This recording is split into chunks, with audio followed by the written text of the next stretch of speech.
Bien, buenos días. Como siempre, agradecerles la asistencia a la rueda de prensa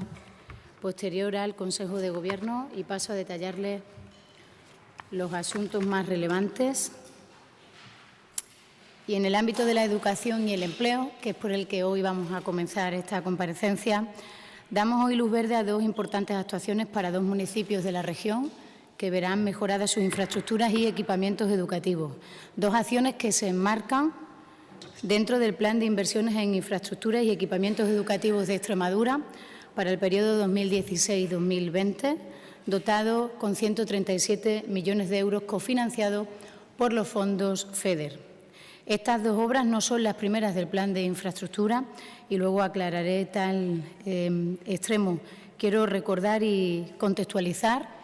las dos obras que hoy ven la luz verde del Consejo de Gobierno en las palabras del presidente de la Junta, Guillermo Fernández Vara, en el debate de investidura, donde invitó a los grupos a establecer y a hablar para poder concertar un plan de infraestructuras educativas que probablemente trasciende de una legislatura, entendiendo que un documento así, que una hoja de ruta así, de esa envergadura y de esa importancia trasciende una legislatura y era bueno hablarlo, negociarlo, debatirlo y aprobarlo con el conjunto de la Cámara, con el conjunto de la Asamblea de Extremadura. Pero además, porque hay una ley en nuestra región, que es la Ley de Educación en Extremadura, de la que nos sentimos especialmente orgullosos porque también fue consensuada y la única de este país que ha sido consensuada con la oposición en la primera legislatura del presidente Fernández Vara, que ya obliga y obligaba, aunque no se hiciera en la legislatura pasada, a presentar un plan de infraestructuras en la Asamblea de Extremadura. Este Gobierno, el de los socialistas de la Junta de Extremadura, en correspondencia con lo previsto en esta norma, ha realizado un esfuerzo y ha alcanzado el compromiso de consensuar este plan que, como ustedes recordarán, tuvo el visto bueno de la Asamblea de Extremadura el pasado 15 de septiembre del año 2016. Enmarcadas y reflejadas en este plan, por tanto, el Consejo de Gobierno de la Junta de Extremadura autoriza este martes la contratación de las obras de ampliación y reforma del Colegio de Educación Infantil y Primaria Francisco Valdés de Don Benito y la contratación de obras de reforma general en el Instituto de Enseñanza Secundaria Santiago Apóstol de Almendralejo. Les detallo algunas de las actuaciones que se van a acometer por centro. El primero de ellos, las obras de ampliación y reforma del CEI, Colegio de Educación Infantil y Primaria Francisco Valdés de Don Benito, tiene un importe de 1.999.000 euros, 999.963,50 euros es la cuantía exacta, cuantía financiada en un 80%, como les decía, por los fondos FEDER. Les cito algunas de las actuaciones que se llevarán a cabo en este Colegio de Educación de Don Benito: la construcción de una nueva planta de gimnasio, la construcción de un nuevo comedor con aula matinal, la construcción de 4 aulas de educación infantil y la sustitución completa de las instalaciones eléctricas, entre otras. Serán beneficiarios directos los 729 alumnos que tiene ese colegio público, así como sus 54 profesores. Los plazos que manejamos son los siguientes. Una vez aprobado y autorizado hoy, se estima un plazo de entre 4 y 6 meses para el inicio de las obras y estimamos un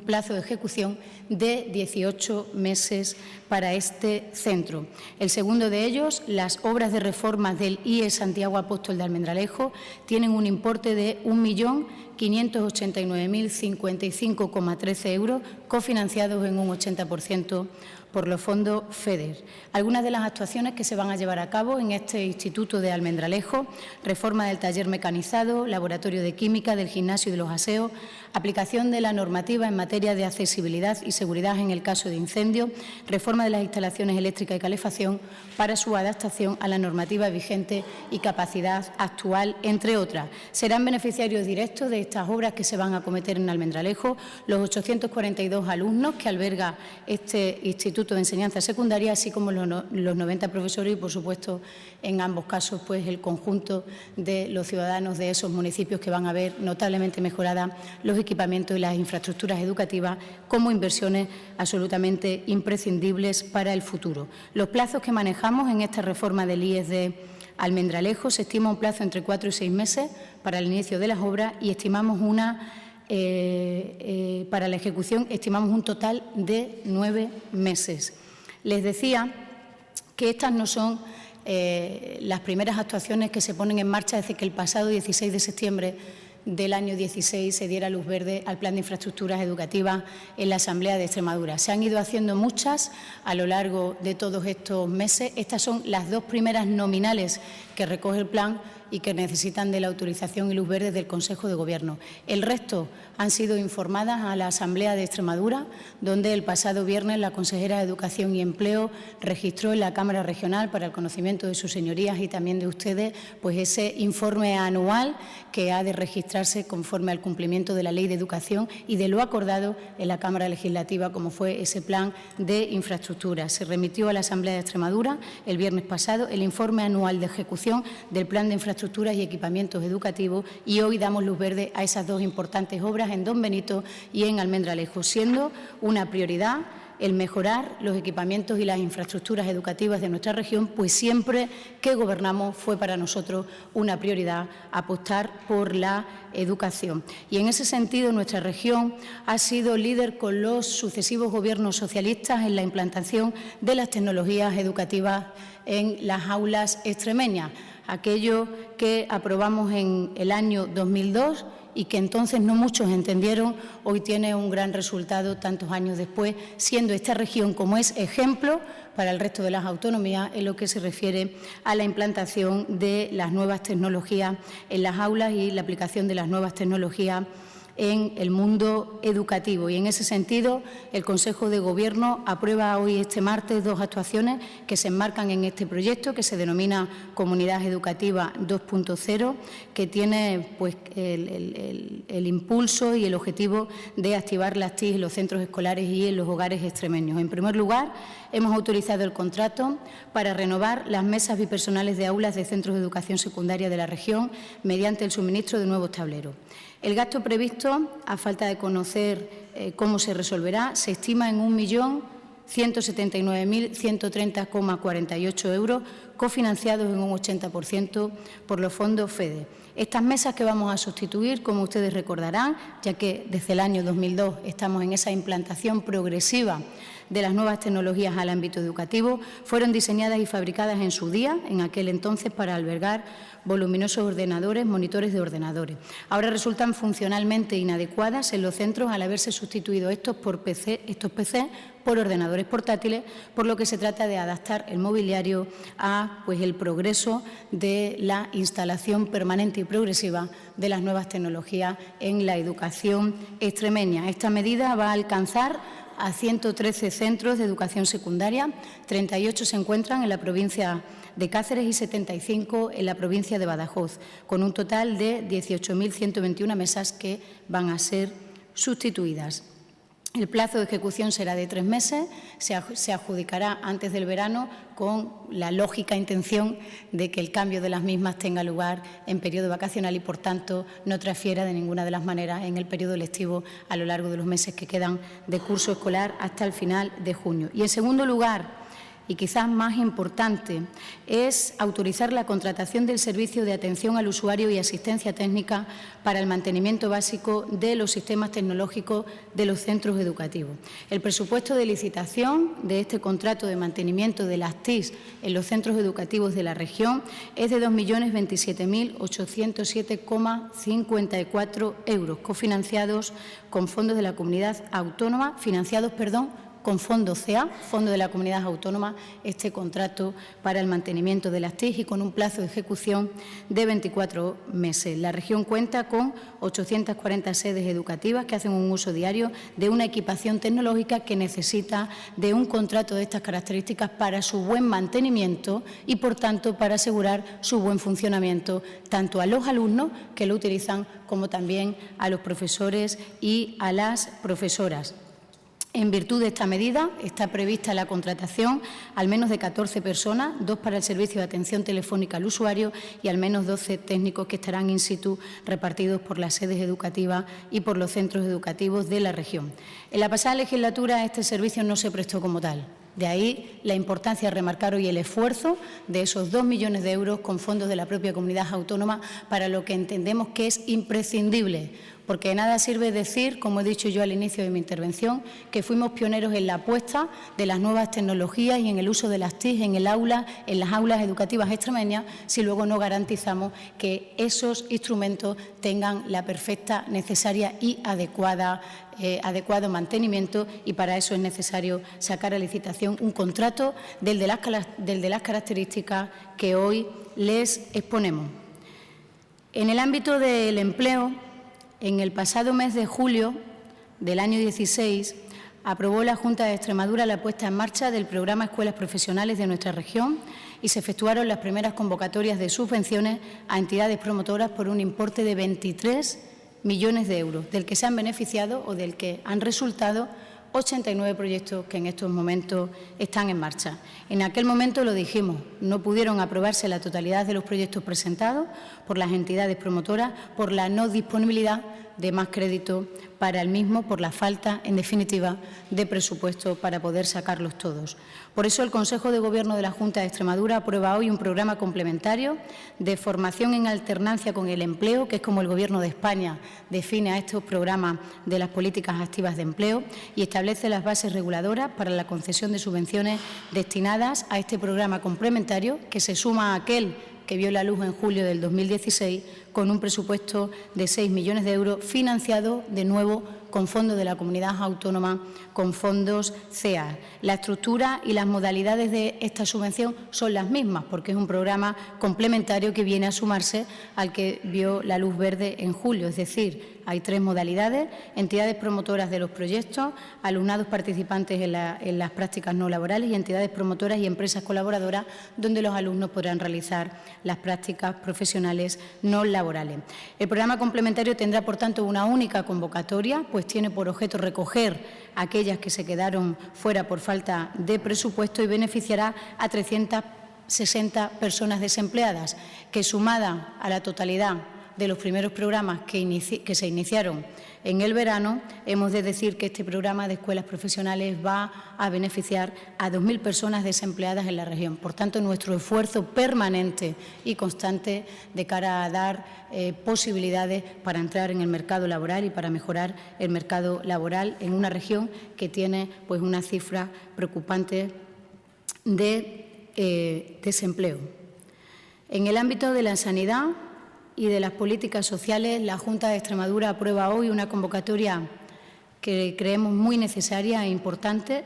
de subvenciones, y es que sacamos adelante hoy el programa de ayuda urgente a alquiler para aquellas familias afectadas por ejecuciones hipotecarias para los ejercicios 17 en el que estamos y también para el 18.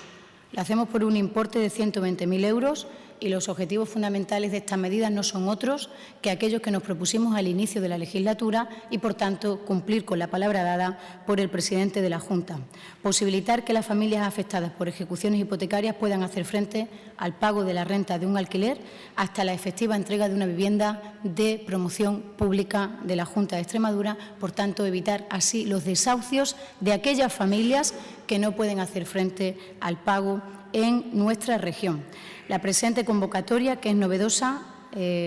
permite financiar el pago de la renta de alquiler a las familias que, habiendo sido privados de su vivienda en un procedimiento de ejecución presupuestaria y reuniendo los requisitos para la adjudicación directa de una vivienda de promoción pública, no hayan podido acceder a la misma y precisen urgentemente de esta ayuda para evitar, como les digo, el desahucio. ¿Con qué cifras o qué estimaciones son las que hace la Consejería de Sanidad y Política Social, que es la competente en materia de vivienda en la Junta de Extremadura? Los estudios realizados por la Oficina de Intermediación Hipotecaria, apoyados, por supuesto, por los datos del Instituto Nacional de Estadística, pero también por los del Consejo General del Poder Judicial, nos indican que en nuestra región hay en torno a 20 familias que se encuentran en esta situación. De ahí que hayamos realizado la convocatoria por esa cuantía, atendiendo a esa estimación de 20 familias que serán las potencialmente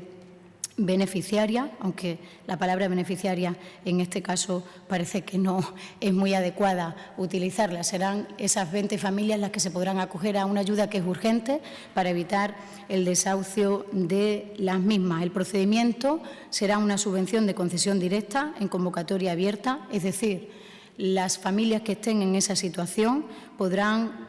acceder a esta ayuda en cualquier momento a lo largo de los 12 meses del año, tanto para el año 17 como para el año 18. Y si a lo largo de los mismos hay más familias que se encontrarán en esta situación, este crédito, que ya tiene hecha la retención de crédito correspondiente por parte de los servicios de la Consejería de Hacienda de la Junta de Extremadura, es un crédito, además, de los que denominamos ampliable, de tal manera que no haya una familia que,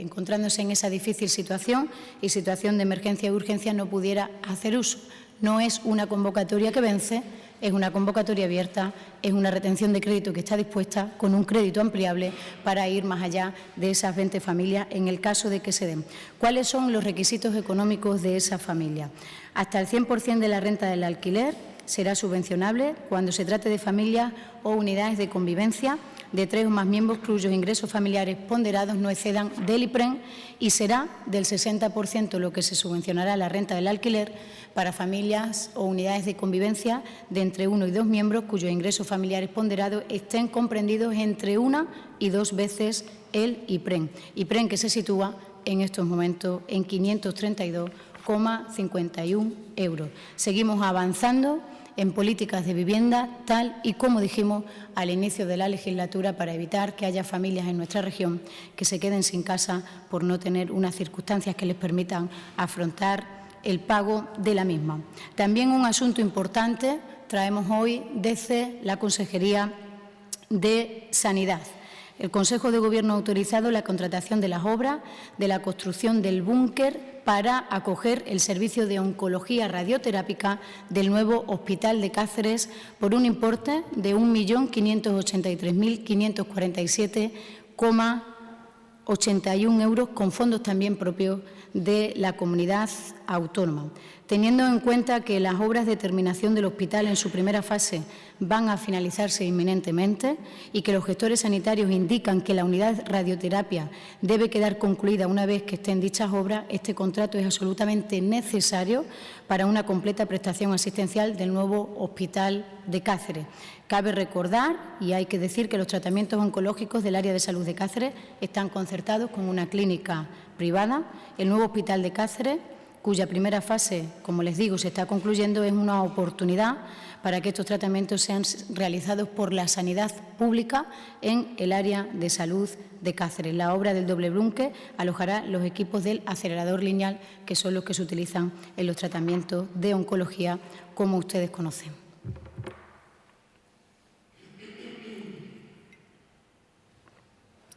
Desde la Consejería de Medio Ambiente Rural, Políticas Agrarias y Territorio, damos hoy luz verde al decreto por el que se establecen las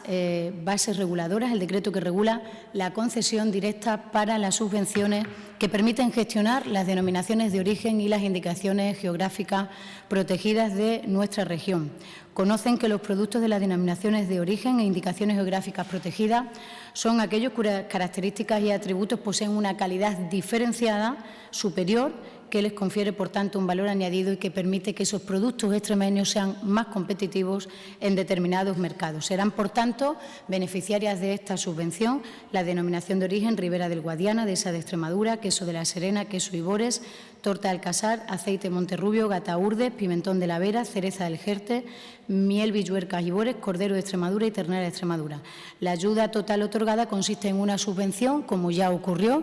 en años anteriores, del 90% de los gastos subvencionables. La concesión de estas ayudas, que son las que permiten la gestión de las denominaciones de origen y de las indicaciones geográficas protegidas, se suma a la modificación que hizo ya este Gobierno, a iniciativa del Grupo Parlamentario Socialista, de modificar puntualmente la Ley Agraria de Extremadura para dotar a estas,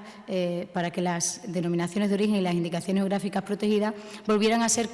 consideradas entidades de derecho público, que no lo fueron por la reforma de la Ley Agraria que hizo el anterior Gobierno del Partido Popular. Y también, en el ámbito agrario, autoriza hoy la Junta de Extremadura la celebración de un convenio de colaboración con el Ayuntamiento de Castuera para la puesta en marcha de la Escuela de Pastores a través de la institución Salón Ovino por un importe de 165.000 euros. Castuera es el municipio con la mayor cabaña de ovino en régimen extensivo de la región, motor principal de la economía de ese municipio, pero también de la economía comarcal. Por ello, tanto la Junta de Extremadura como el propio Ayuntamiento de Castuera quieren convertir al municipio en un centro de referencia del sector del ovino. Se pondrá, por tanto, en funcionamiento esta escuela de pastores que se viene a sumar a todas las actividades que desarrolla la institución ferial del ovino en esa localidad. Es una iniciativa pública cuyo principal objetivo son, por un lado, garantizar el relevo generacional como el pastoreo, en una actividad como el pastoreo que se está perdiendo en nuestra región, y convertir esa actividad en una alternativa para el empleo, en una oportunidad para los desempleados de esa comarca. En definitiva, se refuerza la creación y consolidación del empleo, fijando la población al territorio, que es el objeto compartido de cualquier departamento de la Junta de Extremadura. Todos los esfuerzos han de ir encaminados a posibilitar que los parados y las paradas de Extremadura puedan tener una oportunidad de entrar en el mercado laboral, en una región que tiene pues unas cifras preocupantes de paro, aunque en esta mañana conocimos la bajada de 3.436 personas, que son los datos de paro registrados que esta mañana ya fueron valorados por los responsables de empleo, como hacemos cada mes que salen los datos de paro registrados, y mantenemos además esa convocatoria siempre a la misma hora porque entendemos que facilita también el trabajo de los medios de comunicación. Pero queremos también, desde el Consejo de Gobierno, poner en valor ese descenso del paro, que es un descenso más sólido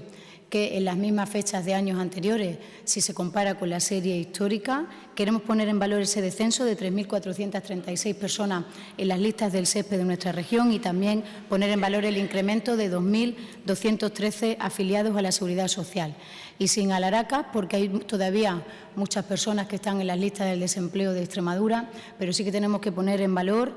que el paro ha bajado en todos los sectores, en todas las ramas de actividad. El paro ha bajado tanto en hombres como en mujeres. El paro ha bajado en todos los tramos de edad, en jóvenes y en mayores de 25. El paro ha bajado en todos los territorios, pues en todas las comarcas desciende, y ha bajado en todos los niveles formativos, salvo en aquellos parados que no tienen estudio. En definitiva, valorar de manera positiva esa bajada de 3.436 personas y ese incremento de 2.213 afiliados más a la Seguridad Social, con la prudencia de saber que es mucho todavía el esfuerzo que este Gobierno y que esta autonomía ha de hacer para seguir avanzando y para seguir posibilitando oportunidades de empleo a muchos extremeños que en estos momentos no las tienen. Y también el Consejo de Gobierno, además de los asuntos que yo le relataba, se adhiere hoy a los mecanismos de financiación autonómica establecidos por el Gobierno de España, y por eso nos acompaña en esta rueda de prensa la consejera de Hacienda y Administración Pública, la consejera Blanco Morales, que les explica este asunto. Buenos días. Muchas gracias. Bien, aunque este es un tema recurrente y aparece en los titulares de las noticias por diferentes motivos, hoy digamos que es un motivo ordinario, que es la adhesión del Consejo de Gobierno de la Junta de Extremadura al Fondo de Liquidez Autonómica, que fue autorizado en esta primera fase por la Comisión Delegada para Asuntos Económicos del Gobierno de la Nación, celebrada el pasado 3 de marzo. Por ello, me gustaría hacer alguna indicación respecto, en primer lugar, de las cantidades, de una breve comparación con el año pasado y de las condiciones a que está sometida esta adhesión al Fondo de Liquidez Autonómico. Bien, el pasado 3 de marzo, como les decía, la Comisión Delegada para Asuntos Económicos del Gobierno de España aprobó destinar a Extremadura 143,19 millones de euros. El desglose de esta cantidad lo sintetizo a continuación. 67,2 millones de euros se destinarán a pagar las devoluciones negativas de la liquidación del sistema de financiación correspondiente a los años 2008 y 2009. recordarán ustedes que son años en que las comunidades autónomas recibieron más dinero del que finalmente les correspondía tras la liquidación correspondiente, valga la redundancia, del sistema de financiación autonómica. Se van devolviendo año a año y esta cantidad que les he señalado, 67,2 millones de euros, financian esos retornos de ingresos que tuvo la comunidad autónoma y que ahora se devuelven al Estado. Otros 56 millones de euros, de esos 143,19 millones de euros que les señalaba, se destinarán a vencimientos de deuda, o lo que es lo mismo, amortizaciones de préstamos. Y 19,9 millones de euros se destinará a pagar el déficit excesivo del año 2016. No hace falta que repita aquí lo que suponen los fondos de liquidez autonómica como mecanismo para paliar las obligaciones o las consecuencias del cumplimiento de las obligaciones de estabilidad presupuestaria, fundamentalmente para pagar a los proveedores. Les decía que en esta primera intervención, sometiéndome, por supuesto, gustosa a las cuestiones que quieran plantearme, les iba a hacer una breve comparación con el año pasado, siendo así que estamos ahora en la primera fase del 2017. Pues bien, en el año 2016, en total, del Fondo de Liquidez Autonómica, Extremadura recibió 806,34 millones de euros. En el primer trimestre del año 2016 se recibieron 172,33 millones de euros. Si comparamos esa cantidad con la actual, recibimos 29 millones de euros menos, un 31% menos que el año pasado. Como ustedes recordarán, los desgloses de las cifras recibidas el año pasado se aplican a los mismos conceptos que les he enumerado con anterioridad y gustosamente después también les facilitaremos de refresco los datos a los que aplicamos esta cantidad el año pasado, tanto por lo que conocemos como el FLA ordinario como por lo que conocemos como el FLA extraordinario, correspondiente al exceso de déficit del año 2015, que el año pasado supusieron 352,63 millones de euros. La explicación de esta disminución de financiación a través del Fondo de Liquidez Autonómica, repito, un 31% menos que el año pasado, en un total de 29 millones de euros menos que el año pasado, se corresponde al cumplimiento con el pago a proveedores. Dicho de otra manera, Extremadura ya no tendrá que hacer frente este año a los compromisos que tuvo que hacer ejecutivos el año pasado para pagar la deuda con los proveedores. Porque nos hemos puesto al día, como ustedes saben, les puedo anticipar los datos del mes de enero. En el mes de enero estamos en el plazo medio de pago a proveedores en 10 días. Somos la comunidad que mejor cumple con sus proveedores, ciertamente porque también obtiene estos fondos de liquidez autonómica. Y estamos en el 7º mes consecutivo de cumplimiento. Dicho gráficamente, se ha desembalsado la ingente cantidad de facturas pendientes y estamos cumpliendo con nuestros proveedores. No nos financiamos con opacidad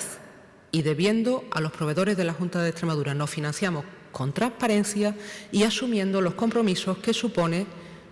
la adhesión al Fondo de Liquidez Autonómica. Y aquí está la segunda cuestión que creo que merece que nos detengamos un poquito en ella, y es que esta financiación tiene unas condiciones y Extremadura se ha comprometido con el acuerdo adoptado hoy por el Consejo de Gobierno a cumplir con esas condiciones, que tienen que ver, además de lo que ya sabemos, de transparencia, lealtad en la cooperación institucional y todo aquello que he venido subrayando en mis anteriores correspondencias. En las condiciones para este ejercicio se insiste en algunos aspectos que, por otro lado, traen causa de algunos acuerdos de la Conferencia de Presidentes, por cierto, impulsados por el presidente de la Junta de Extremadura y que la Junta de Extremadura está dispuesta a cumplir porque además cree firmemente en ellos. En primer lugar, está un grupo de condiciones que tienen que ver con el respeto de la unidad de mercado, que es algo que nos parece esencial y que, por supuesto, estamos dispuestos a cumplir y a mejorar lealmente. En segundo lugar, todo lo que tiene que ver con la modernización de la Administración, en dos niveles. En primer lugar, todo lo que tiene que ver con la Administración digital, donde se están haciendo avances y es necesario un empeño y un compromiso mayor. Por supuesto, por parte de la Junta de Extremadura, también por el Estado, y hemos creado grupos de trabajo especiales para esta cuestión. Pero el segundo y más importante aspecto es el que tiene que ver con la calidad del empleo público. Es algo que ustedes conocen, se trató y hablamos de ello la semana pasada, tras el acuerdo con los sindicatos, pero quiero poner de manifiesto que esto se traslada ahora a las condiciones del FLA y que Extremadura no solamente ha impulsado esta mejora en la calidad del empleo público, sino que además se compromete firmemente a cumplirla. Algunas medidas ya son conocidas, como son las que se refieren a la sostenibilidad del gasto farmacéutico, la firma del protocolo de colaboración por parte de la Junta de Extremadura, adhiriéndonos al protocolo que firma la Administración General del Estado con Farmaindustria, y algo que nos parece de suma importancia, que es la conexión de los registros contables con la plataforma de factura electrónica. Se trataba de condiciones que ya estaban vigentes, que se reiteran y que hasta la fecha hemos cumplido las comunidades autónomas con esas condiciones. Y estamos dispuestos a seguir cumpliendo y a cumplir con las que les he resumido con anterioridad. Estos compromisos se ejecutarán desde la toma de decisión por el Consejo de Gobierno y estaremos muy atentos a todo lo que suceda con estos fondos de liquidez autonómico en el marco de las discusiones acerca del nuevo sistema de financiación autonómica. Con esto termino mi primera intervención y me pongo a su disposición para cuantas aclaraciones puedan necesitar. Antes de que comencemos con las preguntas, hablaba la consejera Blanco Morales de la importancia del seguimiento de los acuerdos de la Conferencia de Presidentes y se me olvidó apuntarles, lo hago ahora, que también el Consejo de Gobierno la ha designado hoy a ella, designa a la consejera de Administración Pública y Hacienda como representante de la Junta de Extremadura en el Comité Preparatorio de Impulso y de Seguimiento de la Conferencia de Presidentes, porque de nada sirve todos aquellos acuerdos que ustedes conocen y que trasladamos también a los ciudadanos si no tenemos luego pues ese comité de seguimiento para esos importantes acuerdos que afectan a las autonomías y en muchos de ellos nos preocupan, como decía ahora la consejera.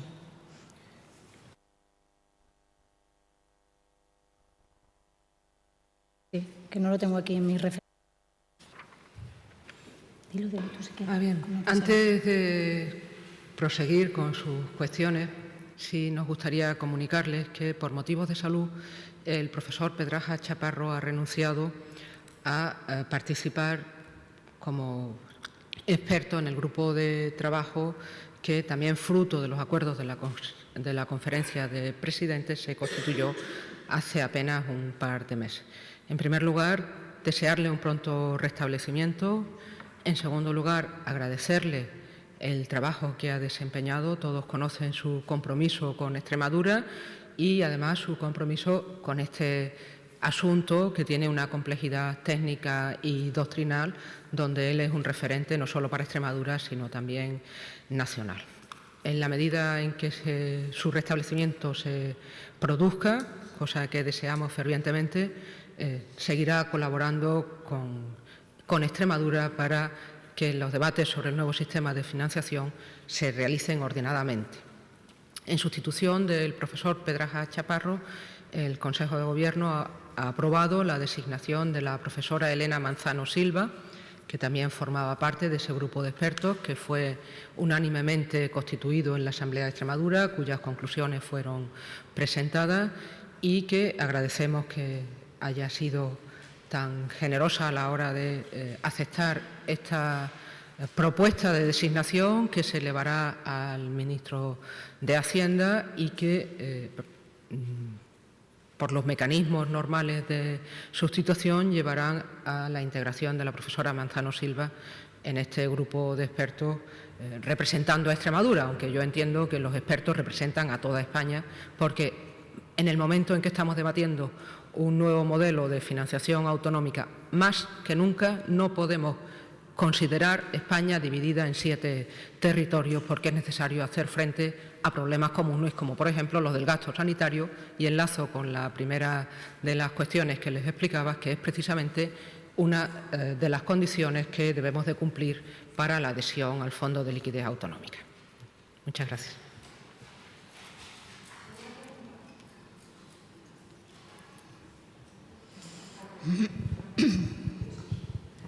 Yo le quería preguntar a la consejera por qué este año se ha elegido nuevamente el FLA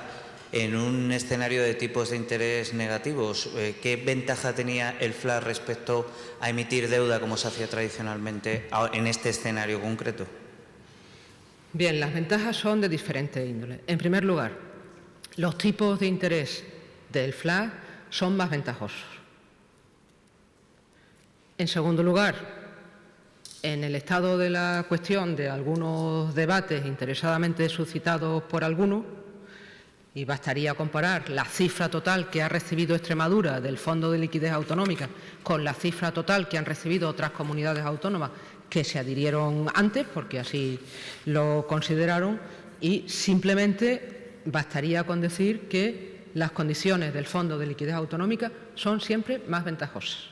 Incluso aunque conlleven estas condiciones que, como entendemos que sirven para mejorar el funcionamiento de las administraciones públicas, para mejorar las relaciones entre las diferentes administraciones públicas, pues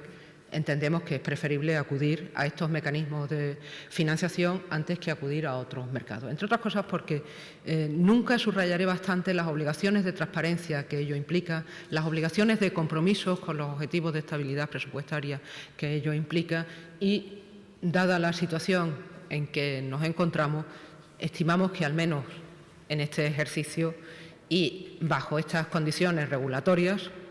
era preferible esto antes que acudir a otros mecanismos de financiación que, desde luego, en el mercado, para las administraciones públicas y más para las administraciones públicas como Extremadura, no tienen más ventajas. Si las tuvieran nos lo pensaríamos, pero de momento el análisis de la situación de la oferta del mercado en comparación con las condiciones que implica el Fondo de Liquidez Autonómica apuntan claramente al Fondo de Liquidez Autonómica.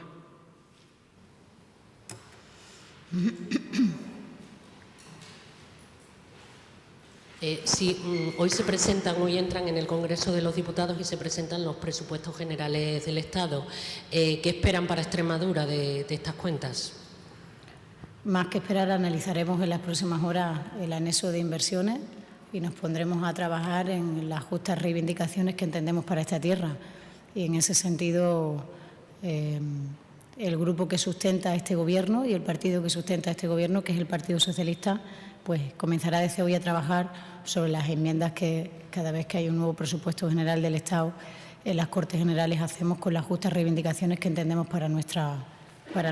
región. Pero hasta que no analicemos el anexo de inversiones no podemos hacerle una valoración concreta del mismo.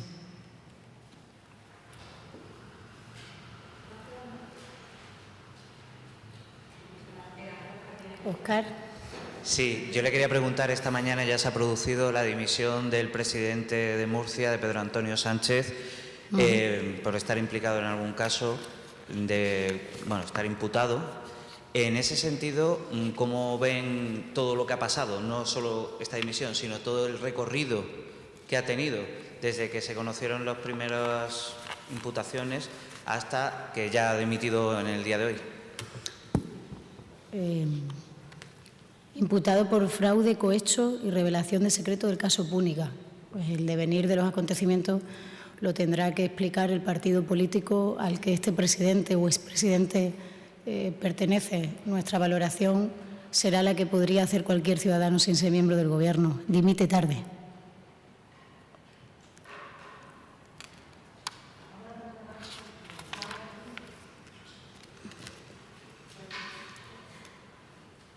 Sí, quería preguntar si han mantenido alguna conversación con Adif después de las idas y venidas de los últimos días sobre los datos de cuándo se electrificaría el tramo extremeño. Se va a celebrar el próximo día 26 de abril una reunión entre Adif y la consejera García Bernal, que, como saben, es la competente en materia de transporte de la Junta de Extremadura, y ahí le trasladaremos todas y cada una de las necesidades respecto de la noticia que hoy conocíamos, y estableceremos en esa reunión lo que ya hemos dicho y lo que dijimos hace varias semanas en la reunión de seguimiento del Pacto por el Ferrocarril. Estamos relativamente satisfechos con los compromisos del Gobierno de España en materia ferroviaria con Extremadura. Por tanto, nuestra tarea en estos momentos, la de la consejera y el conjunto del Gobierno, pero también de los firmantes del Pacto por el Ferrocarril, es estar vigilantes para que se cumpla con nuestra región, lo dicho por el ministro en su visita a Extremadura, que, como saben, nos quedamos relativamente satisfechos, no satisfechos del todo, y vamos a estar vigilantes para que se cumpla esa palabra dada, ¿no? El próximo 26 de abril tendrá una reunión la consejera con Adif. Más preguntas de contestación de Fragoso, plataforma logística, nada. Bueno, decirles también, fuera del orden del día, como siempre, otros asuntos importantes. Es que esto de Fragoso uno lo escucha en la radio cuando se levanta por la mañana y dice, hay que ver cómo no le habrá preguntado a Monago todas esas dudas que tiene ahora Fragoso respecto del contrato de la conexión ferroviaria, ¿no? Porque nadie mejor que Monago